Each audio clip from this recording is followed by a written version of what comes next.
Magandang hapon mga idol. Ako naman po ay nagbibideo at naulan. Ayan o.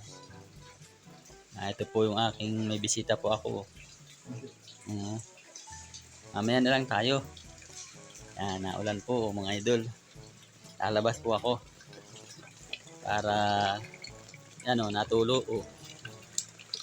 Umulan po dito sa amin ngayon. Mahina pa lang, mahina. Ayan o. Pero salamat naman po at umulan. Para yung init ay mabasa-basa yung karsada saka yung lupa. Yan po mga idol. Dumali na ang ulan. Pero hindi naman po masyadong kalakasan, mahina pa. Hina pa mga idol.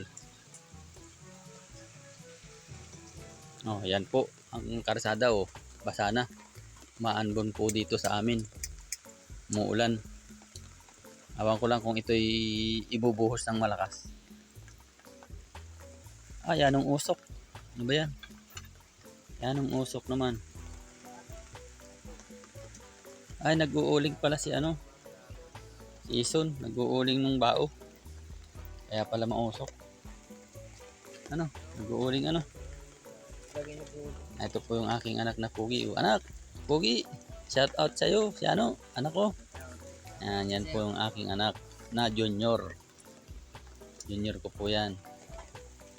Pagayang-gayaan lang po yan. Pag naandito sa amin, papasok doon sa bahay, pabalik dito. Yan. Kinain mo na yung ating merindang tinapay. Kakain ka pa ulit. Ayan kumuha ka pa.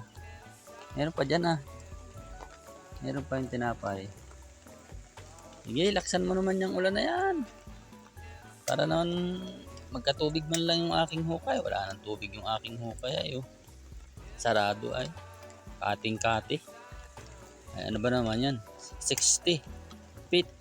Ang lalim ng hukay ko, 60 feet. Walang tubig. Tag-init kaya ganun. Walang tubig. Kahit kaunti, kati. Talagang hindi naman nalakas ang ulan, ganyan lang. Ganito lang mga idol ang ulan, hindi nalakas. Hindi nalakas. Mahina. Mahina ang ulan. Pag ganito lang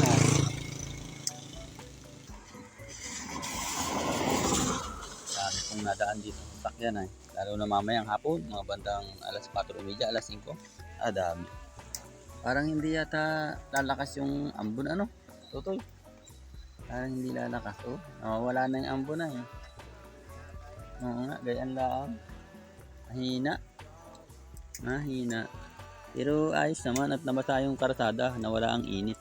Ingat-ingat po tayo mga idol. Yung pong mga nagmamaneho dyan, ingat-ingat po. Kasi po madulas ang daan.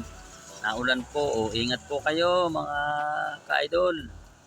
At talaga pong madulas ang daan. Umuulan ngayon. Salamat po at magandang hapon sa ating lahat. God bless po.